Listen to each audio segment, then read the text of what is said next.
قال الله تعالى في كتابه الكريم: يا أيها الذين آمنوا اتقوا الله حق تقاته ولا تموتن إلا وأنتم مسلمون. يا أيها الناس اتقوا ربكم الذي خلقكم من نفس واحدة وخلق منها زوجها وبث منهما رجالا كثيرا ونساء واتقوا الله الذي تساءلون به والأرحام إن الله كان عليكم رقيبا. فإن أصدق الحديث كتاب الله وخير الهدى هدى محمد صلى الله عليه وسلم وشر الأمور محدثاتها وكل محدثة في الدين بدعة وكل بدعة ضلالة وكل ضلالة في النار. أيها المسلمون, jamaah Idul Adha yang semoga Allah Subhanahu wa taala merahmati kita semua. Pertama-tama marilah kita panjatkan puji dan syukur kita kepada Allah Subhanahu wa taala yang telah dipertemukan dengan hari raya Idul Adha, dan kita juga dipertemukan dengan 10 hari di bulan Dzulhijjah, yang mana Allah Subhanahu wa taala memberikan balasan yang begitu luar biasa bagi orang-orang yang mau melaksanakan ibadah pada 10 hari tersebut. Bahkan ada salah seorang sahabat yang bertanya kepada Rasulullah SAW, apakah pahalanya mengalahkan jihad?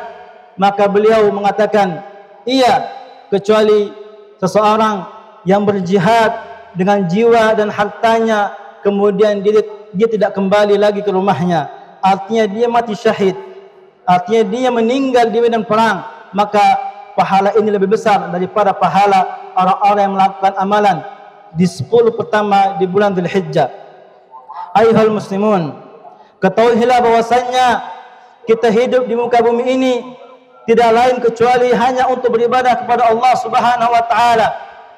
Sebagaimana Allah Subhanahu wa taala sampaikan dalam Al-Qur'an, "Wa ma khalaqtul jinna wal insa illa liya'budun." Tidaklah kuciptakan jin dan manusia kecuali hanya untuk beribadah kepada Allah Subhanahu wa taala. Maka hendaklah kita sebagai manusia yang senantiasa taat kepada Allah, senantiasa bertakwa kepada Allah, hendaklah kita senantiasa melaksanakan perintah-perintahnya dan menjauhi semua larangan-larangannya. Ketahuilah bahwasannya orang-orang yang senantiasa bertakwa kepada Allah, mereka adalah orang-orang yang Allah berikan balasan yang begitu luar biasa. Sebagaimana Allah Subhanahu wa taala berfirman dalam Al-Qur'an, "Inna akramakum indallahi atqakum." Sesungguhnya orang-orang yang paling mulia di sisi Allah Subhanahu wa taala adalah mereka yang bertakwa kepada Allah Subhanahu wa taala. Inilah balasan bagi orang yang senantiasa taat kepada Allah, bagi orang yang senantiasa bertakwa kepada Allah. Allah jadikan dia sebagai orang yang paling mulia di sisi Allah Subhanahu wa taala. Kemudian juga Allah berikan balasan yang lain sebagaimana Allah sampaikan dalam Al-Qur'an, "Wa may yattaqillaha yaj'al lahu makhraja." Barang siapa yang bertakwa kepada Allah, Allah Subhanahu wa taala akan berikan kepadanya jalan keluar dari masalah-masalah yang dihadapi. Wa yarzuqhu min haitsu la yahtasib. Dan Allah Subhanahu wa taala memberikan kepada dia rezeki dari arah-arah yang tidak disangka-sangka. Wa may yatawakkal 'ala Allah fa huwa hasbuh. Dan barang siapa yang bertawakal kepada Allah, maka Allah Subhanahu wa taala akan mencukupinya. Dalam ayat ini Allah Subhanahu wa taala memberikan ganjaran yang begitu luar biasa dan begitu banyak. Yang pertama, Allah memberikan seluruh masalah-masalah yang dihadapi pasti ada jalan keluarnya tatkala dia bertakwa kepada Allah, tatkala dia bertawakal kepada Allah, menyerahkan diri kepada Allah Subhanahu wa taala, menyerahkan segala urusannya kepada Allah Subhanahu wa taala. Kemudian juga Allah memberikan rezeki dari arah yang tidak sangka-sangka. Misalkan dia ditimpa musibah, dia ditimpa ekonomi yang sulit, maka ketahuilah salah satu jalan keluar yang Allah berikan senantiasa bertakwa kepada Allah dan tetap berusaha untuk mencari rezeki tersebut dengan mengembalikan semua urusan kepada Allah Subhanahu wa taala. Kemudian Allah juga mengatakan, "Walau anna ahlal qura amanu wattaqau la fatahna 'alaihim barakatim minas sama'i wal ard." Kalau seandainya satu penduduk negeri beriman dan bertakwa kepada Allah, maka Allah akan bukakan berkah baik dari langit maupun dari bumi. Artinya Allah Subhanahu wa taala akan turunkan hujan yang sehingga dengan hujan tersebut akan membuat tanaman-tanaman menjadi subur dan membuat tanaman-tanaman tersebut menjadi berbuah lebat. Inilah berkah yang Allah berikan kepada orang-orang yang senantiasa beriman dan senantiasa bertakwa kepada Allah Subhanahu wa taala. Kemudian juga Allah Subhanahu wa taala memberikan ganjaran berupa surga yang Allah berikan kepada mereka senantiasa bertakwa. Wasari'u ila maghfiratin min rabbikum wa jannatin arduha as-samawati wal ard uiddat lil muttaqin. Dan bersegeralah kamu kepada ampunan dari Tuhanmu dan kepada surga yang luasnya seluas langit dan bumi, disediakan untuk orang-orang yang bertakwa kepada Allah Subhanahu wa taala. Kemudian juga Allah Subhanahu wa taala dalam ayat yang lain mengatakan, tilkal jannatul lati nurithu min ibadina man kana taqiyya. Itulah surga yang Allah berikan atau yang Allah wariskan kepada hamba-hamba kami yang selalu bertakwa kepada Allah Subhanahu wa taala. Maka ketahuilah wahai muslimun, wahai mukminun, hendaklah kita senantiasa bertakwa kepada Allah dimanapun kita berada. Ittaqillaha haitsu ma kunta. Bertakwalah kepada Allah dimanapun kita berada, baik dalam keadaan sepi maupun dalam keadaan yang ramai, baik di rumah maupun di luar rumah. Hendaklah kita senantiasa bertakwa kepada Allah Subhanahu wa taala. Karena takwa kepada Allah, Allah akan berikan ganjaran yang luar biasa. Ayyuhal mukminun, ada salah seorang sahabat bertanya kepada Rasulullah SAW tentang amalan apa yang bisa membuat seseorang masuk surga. Maka Nabi SAW mengatakan, taqwallah wa husnul khuluq, bertakwa kepada Allah dan berakhlak yang mulia. Dalam hadis ini sangat tegas dan sangat jelas bahwasanya takwa merupakan sebab seseorang dimasukkan dalam surga Allah Subhanahu wa taala. Maka hendaklah kita senantiasa bertakwa kepada Allah, senantiasa menjaga amalan-amalan kita, senantiasa menjaga diri kita, jangan sampai kita terjerumus pada perbuatan-perbuatan yang bisa mengundang murka Allah Subhanahu wa taala. Ihfadillah yahfadka. Kata Nabi SAW, jagalah Allah, pasti Allah akan menjagamu. Artinya kita menjaga ibadah-ibadah kita, menjaga salat kita, menjaga puasa kita, menjaga diri kita, baik tangan kita, mulut kita, kaki kita. Jangan sampai kita melangkahkan atau menggunakan kepada maksiat kepada Allah Subhanahu wa taala. Dalam bermaksiat kepada Allah Subhanahu wa taala, maka perlu kita jaga diri kita. Dan ketahuilah tatkala kita menjaga Allah Subhanahu wa taala, artinya senantiasa taat kepada Allah di waktu muda kita, pasti Allah Subhanahu wa taala akan menjaga kita nanti di waktu tua. Ayyuhal mu'minun, jamaah Idul Adha yang semoga Allah Subhanahu wa taala merahmati kita semua. Lihat bagaimana kisah Nabi Ibrahim alaihissalam, yang mana beliau senantiasa bertakwa kepada Allah. Tatkala beliau dilemparkan ke dalam api, beliau senantiasa bertakwa kepada Allah dan berdoa kepada Allah Subhanahu wa taala. Maka Allah menjadikan api tersebut menjadi dingin bagi Nabi Ibrahim alaihissalam dan keselamatan bagi beliau. Begitu pula tatkala Nabi Ibrahim diuji oleh Allah Subhanahu wa taala, disuruh meninggalkan anaknya Ismail di suatu lembah bersama ibunya, yaitu di Mekah yang kita kenal sekarang, yang mana dahulu lembah tersebut tidak ada kehidupan dan tidak ada air. Tapi Nabi Ibrahim alaihissalam senantiasa taat kepada Allah dan bertakwa kepadanya dan melaksanakan perintah Allah Subhanahu wa taala. Kemudian juga Allah Subhanahu wa taala menguji Nabi Ibrahim alaihissalam. Bagaimana Nabi Ibrahim diperintahkan untuk menyembelih anaknya, yang Allah Subhanahu wa taala jelaskan dalam surat As-Saffat, "Falamma balagha ma'ahu as-sa'ya, qala ya bunayya inni ara fil manami anni adhbahuka, fanzur madza tara." Maka tatkala anak itu sampai di usia yang mana di umur sanggup berusaha bersama-sama Ibrahim berkata, "Hai anakku, aku bermimpi menyembelihmu. Maka apa pendapatmu?" Ketahuilah wahai mukminun, bahwasanya mimpi para nabi adalah merupakan wahyu. Mimpi para nabi merupakan perintah dari Allah Subhanahu wa taala yang harus dilaksanakan oleh nabi tersebut. Maka tatkala Ibrahim mimpi menyembelih anaknya, maka beliau pun berusaha melaksanakan tersebut dan bertanya kepada anaknya, "Inni azbahuka." Sesungguhnya aku mimpi menyembelihmu wahai Ismail. fanzur madza tara, maka apa pendapatmu wahai Ismail? Lihat bagaimana jawaban Ismail alaihi salam. Qala ya abati fa'al ma tu'mar, satajiduni insyaallah minas sabirin. Maka Nabi Ismail menjawab, wahai bapakku, lakukanlah apa yang diperintahkan. Insyaallah kau mendapatiku termasuk orang-orang yang bersabar.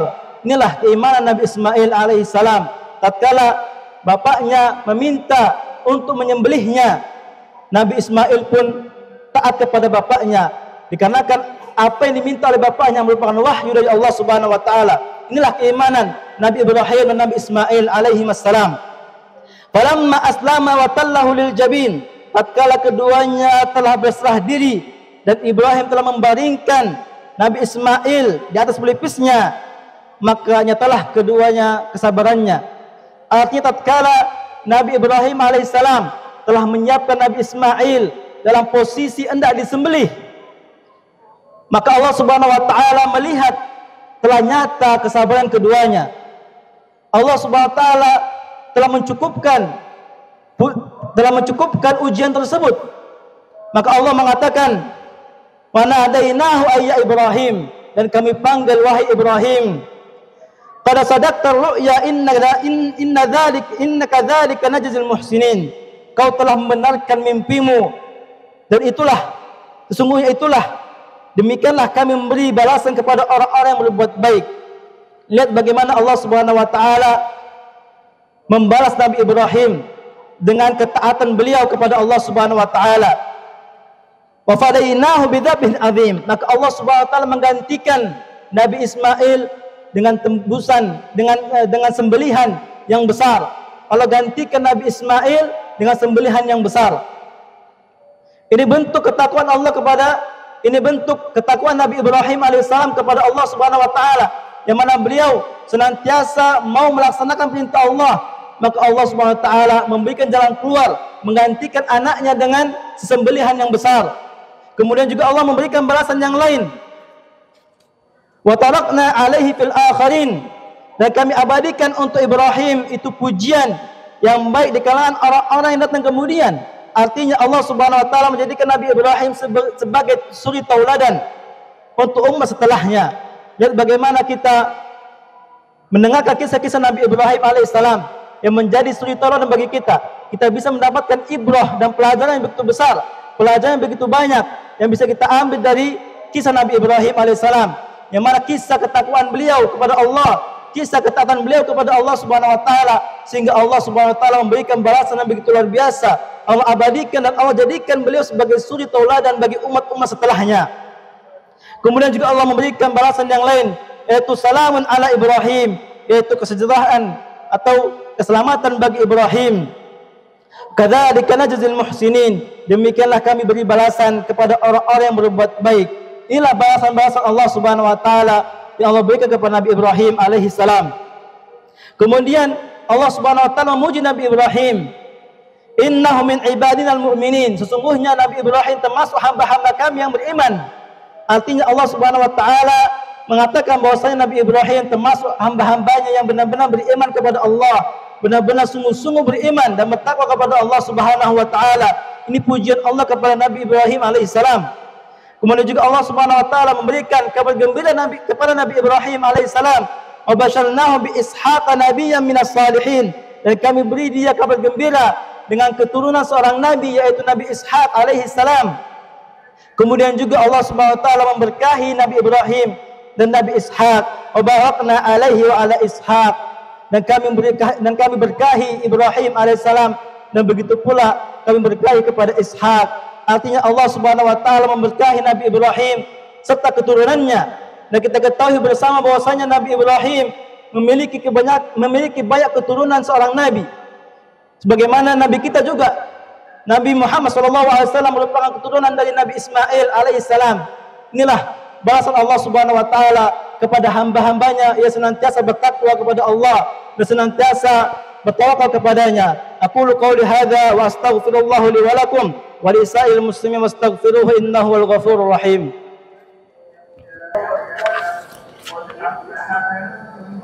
Alhamdulillah rabbil alamin, wassalatu wassalam ala asyrafil anbiya'i wal mursalin nabiyyina Muhammadin sallallahu alaihi wasallam wa ala alihi wa ashabihi wa man tabi'ahum bi ihsanin ila yaumiddin.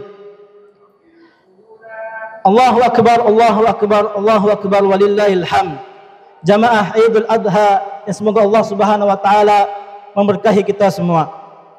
Dari kisah Nabi Ibrahim alaihissalam, kita melihat bagaimana Nabi Ibrahim senantiasa taat kepada Allah dan senantiasa berusaha melaksanakan perintah-perintahnya. Maka Allah pun memberikan balasan kepada Nabi Ibrahim dengan balasan yang begitu luar biasa. Maka perlu kita lihat dan kita ambil pelajaran dari kisah-kisah Nabi Ibrahim alaihissalam, terutama kisah yang mana Nabi Ibrahim merintahkan untuk menyembelih anaknya. Lihat bagaimana balasan Allah kepada Nabi Ibrahim alaihissalam. Allah menjadikan kisah tersebut suatu ibadah, yaitu ibadah menyembelih. Bagaimana Allah Subhanahu wa taala memberikan pahala kepada Nabi Ibrahim alaihissalam, pastilah dengan pahala yang begitu luar biasa, dikarenakan kesabaran beliau dan menjadi suri tauladan bagi umat-umat setelahnya, dicontohi oleh umat-umat setelahnya, terutama ibadah, yaitu ibadah menyembelih ini. Ada pelajaran yang bisa kita ambil dari kisah Nabi Ibrahim alaihissalam. Yang pertama, Nabi Ibrahim adalah orang yang senantiasa taat kepada Allah. Maka perlu kita contohi, perlu kita teladani. Hendaklah kita senantiasa taat kepada Allah dimanapun kita berada, kapanpun kita, dalam kondisi apapun kita, baik dalam kondisi kita dalam keadaan lapang ataupun dalam keadaan yang sulit. Hendaklah kita senantiasa taat kepada Allah Subhanahu wa taala. Kemudian pelajaran yang berikutnya bisa kita ambil bahwasanya Nabi Ibrahim senantiasa membenarkan wahyu, senantiasa mentaati wahyu yang Allah sampaikan. Maka hendaklah kita senantiasa melakukannya. Hendaklah kita senantiasa membenarkan wahyu-wahyu Allah Subhanahu wa taala yang disampaikan dalam Al-Qur'an maupun yang disampaikan dalam hadis-hadis Nabi sallallahu alaihi wasallam. Kita ambil semuanya. Jangan kita ambil sebagian atau kita mengimani sebagian atau kita hanya mengimani sebagian dan meninggalkan sebagian. Akan tetapi kita wajib mengimani semuanya, terutama yang mana Allah Subhanahu wa taala perintahkan kepada kita dari ibadah-ibadah seperti salat, puasa dan yang lainnya. Kemudian juga pelajaran yang bisa kita ambil bahwasanya Nabi Ibrahim mendahulukan cintanya kepada Allah daripada cintai kepada anaknya. Maka ini perlu kita contohi. Jangan sampai kita mendahulukan cinta kita kepada anak kita daripada cinta kita kepada Allah. Lihat bagaimana para sahabat ridwanullah alaihim, yang mana mereka mendahulukan cinta kepada Allah daripada cintanya kepada keluarganya. Tatkala berperang, mereka harus memerangi keluarga-keluarga mereka, mereka harus memerangi sanak kerabat mereka. Bahkan di antara mereka ada yang memerangi bapaknya, dikarenakan bapaknya masih dalam keadaan kafir dan dia dalam keadaan muslim, dalam keadaan beriman kepada Allah Subhanahu wa taala. Akan tetapi mereka mendahulukan cinta mereka kepada Allah Subhanahu wa taala daripada cintanya kepada keluarganya atau kepada bapaknya. Kemudian pelajaran yang berikutnya bisa kita ambil adalah sifat anak yang saleh adalah patuh kepada kedua orang tua. Bagaimana Nabi Ismail patuh kepada Nabi Ibrahim alaihissalam, walaupun yang diminta oleh bapaknya itu merupakan suatu hal yang sangat berat. Siapa di antara kita yang mau disembelih? Pastilah kita tidak mau disembelih karena hal itu menyakitkan. Tapi lihat bagaimana Nabi Ismail alaihissalam patuh kepada bapaknya. Ini merupakan perintah Allah Subhanahu wa taala, merupakan wahyu dari Allah Subhanahu wa taala. Kemudian pelajaran yang berikutnya bisa kita ambil adalah senantiasa bersabar di balik kesusahan, di balik musibah yang kita hadapi. Hendaklah kita senantiasa bersabar kepada Allah Subhanahu wa taala. Karena sesungguhnya orang-orang yang bersabar akan mendapatkan pahala yang begitu besar. Innama yuwaffas sabiruna ajrahum bighairi hisab. Sesungguhnya Allah Subhanahu wa taala memberikan pahala atau balasan kepada orang-orang senantiasa bersabar dengan pahala yang tanpa dihitung, artinya tanpa batasan. Ayuhal jamaah, ayuhal mu'minun. Jamaah Idul Adha yang semoga Allah Subhanahu wa taala memberkahi kita semua. Inilah khutbah yang singkat, mudah-mudahan dengan khutbah ini kita mengambil pelajaran dan bisa kita terapkan dalam kehidupan kita. Wa ya ibadallah, ittaqullaha haqqa tuqatih wa la tamutunna illa wa antum muslimun. Qala Allah Ta'ala fi kitabihil azim, innallaha malaikatahu yusalluna 'alan nabi, ya ayyuhalladzina amanu sallu 'alaihi wa sallimu taslima. Allahumma salli 'ala Muhammad wa 'ala ali Muhammad kama sallaita 'ala Ibrahim wa 'ala ali Ibrahim innaka Hamidum Majid. Wa barik 'ala Muhammad وعلى آل محمد كما باركت على إبراهيم وعلى آل إبراهيم إنك حميد مجيد. اللهم اغفر للمؤمنين والمؤمنات والمسلمين والمسلمات الأحياء منه والأموات سميع قريب مجيب الدعوات يا قاضي الحاجات. اللهم اغفنا بحلالك عن حرمك وأغننا بفضلك عمن سواك. اللهم أحسن عاقبتنا في الأمور كلها وأجرنا من خزي الدنيا وعذاب الآخرة. ربنا ظلمنا أنفسنا وإن لم تغفر لنا وترحمنا لنكونن من الخاسرين. ربنا آتنا في الدنيا حسنة وفي الآخرة حسنة وقنا عذاب النار. عباد الله، إن الله يأمرنا بالعدل والإحسان وإيتاء ذي القربى وينهى عن الفحشاء والمنكر يعظكم لعلكم تذكرون. واذكروا الله العظيم يذكركم واشكروه على نعمه يزدكم ولذكر الله أكبر.